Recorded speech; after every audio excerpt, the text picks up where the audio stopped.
last week, so after watching this film Paycheck, but, to be fair, I don't know if it's because it's over a decade old, because there aren't many Ben Affleck fans out there, or because other lesser quality films burst into flames and wiped our memories, but Paycheck is a seriously underrated movie. I only saw Paycheck a few months ago for the first time, but upon discovering some pretty avid movie-watching friends had never heard of it, I wondered why I was so shocked. Why would you have seen it? Why would you have remembered it if you had? Well, I revisited this genre-elusive movie, and came away with a few thoughts. First off, the plot. If you've never seen it, I wouldn't dream of spoiling it for you. Yeah, I think the mystery is that good. But here's the basic skeleton. Mike Jennings is a genius engineer who goes under contract, rips off another company's new invention and makes it better, sells it to his employer, then has his memory wiped to make the whole thing crystally legal. Sometimes the jobs takes a long time, which means he has whole months erased from his memory. The ethical/philosophical/psychological effects of this are only hinted at, so I'll leave that for your imagination.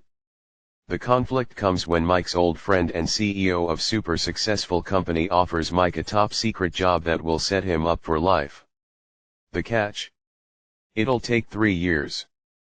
Okay, one spoiler, Mike takes the job, and just like that, it's 3 years later, his memory's wiped, and he goes to get his paycheck, except, it's not there. Instead, he gets an envelope of various useless objects: broken watch, paper clip, quarter, matches. The clerk tells him that he had previously forfeited his money in exchange for the envelope.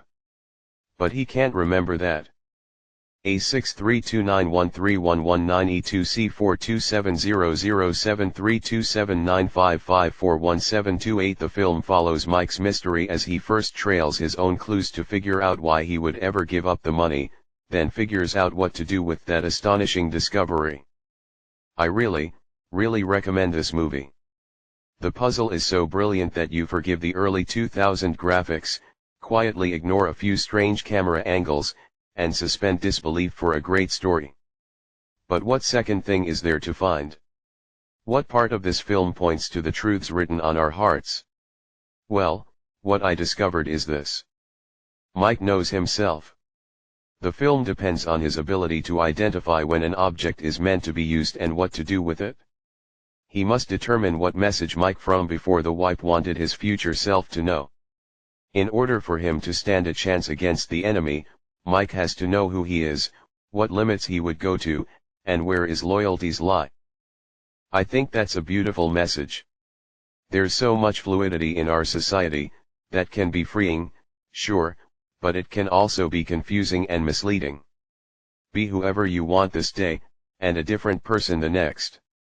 It's no big deal to change your mind, that's just growing up.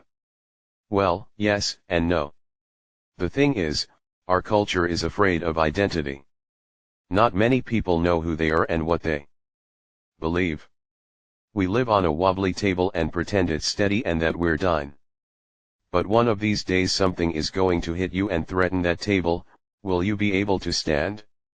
Know your identity, who you are, who you were created to be, what fills you with joy, what you put your faith in. Even if the world crumbles, you're rejected, betrayed, or beaten down, there is always one truth you can rely on: you are a child of God. You are loved. You are known. You are not alone. Watching the natural way Mike realized what he wanted himself to do penetrated me in a way I wasn't prepared for.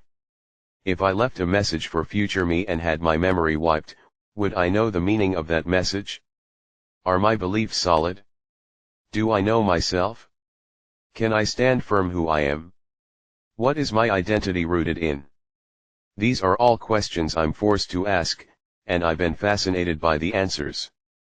All this from an action/adventure/thriller/mystery film. Not too bad. 6/10. Anyways, thanks for watching. See you later next review. Later.